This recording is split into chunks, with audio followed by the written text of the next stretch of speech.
Good morning, everybody. Today I want to share out of the book of Matthew, chapter 5, verses 38 through 42. You have heard that it was said, an eye for an eye and a tooth for a tooth. But I say to you, do not resist an evil person, but whoever slaps you on your right cheek, turn the other to him also. If anyone wants to sue you and take your shirt, let him have your coat also. Whoever forces you to go 1 mile, go with him 2. Give to him who asks of you, and do not turn away from him who wants to borrow from you. So, back Old Testament times, they had the attitude of somebody does harm to you, you do harm to them, i.e. an eye for an eye, a tooth for a tooth. And back then, it wasn't that they advocated doing more harm to somebody, but doing exactly what they did to you, I guess. But anyways, Jesus is establishing a new relationship that we're to have with people because he said, you heard that it was said, past tense.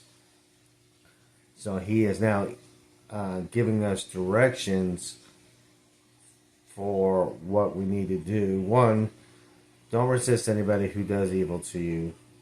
Don't resist an evil person. After all, we are supposed to go into the darkness because we're the light and the salt of the world. And if somebody means to do you physical harm, don't attack back. Let them have another shot. The point was, don't attack back.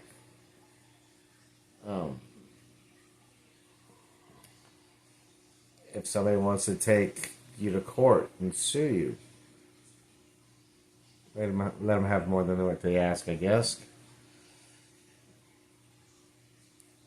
If somebody forces you to go along with them, go that much further with them.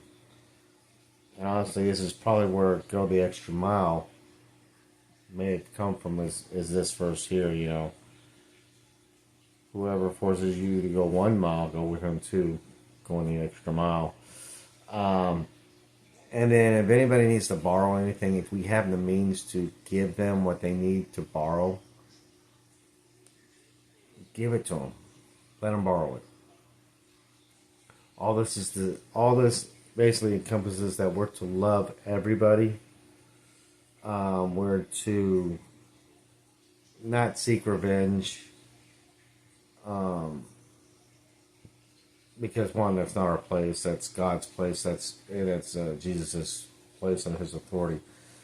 2, if we do the opposite of what people are expecting, which is the eye for an eye and the tooth for a tooth mentality, we're showing compassion, mercy, and love, which is what Jesus is. And it could be through that act of compassion, mercy, and love that just might allow the Holy Spirit to be able to start working in that person, because that person might start seeing Jesus Christ in us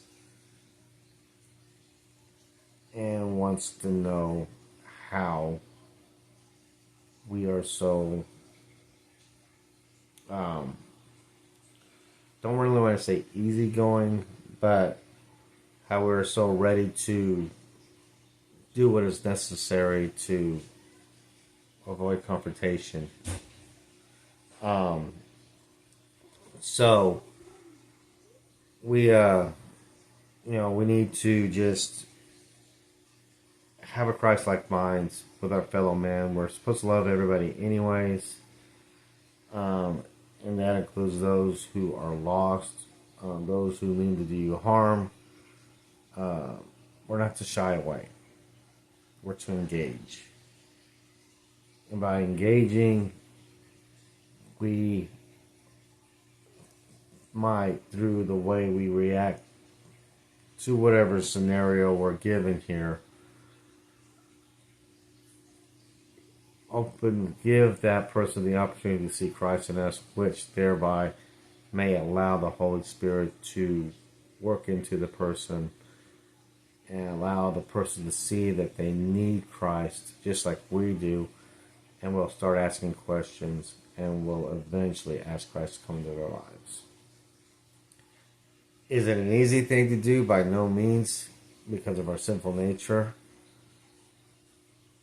But Jesus wants us to do it. And so we need to do it. Try to resist the eye for an eye, the tooth for a tooth mentality. And cling fast to Jesus' mentality of doing what it takes to make the other person happy and going the extra mile. Anyways, I hope this reaches somebody out there today. Love you guys, and we'll see you tomorrow.